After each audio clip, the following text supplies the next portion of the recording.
Hi everyone.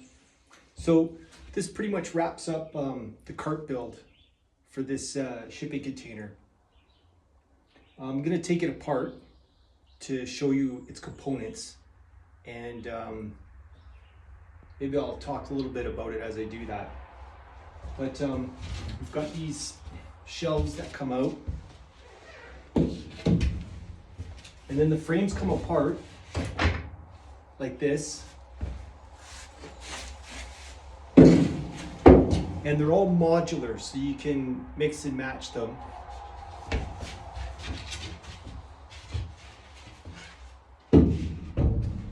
And then this comes apart at the bottom. So you have this dolly here, which has castors on it.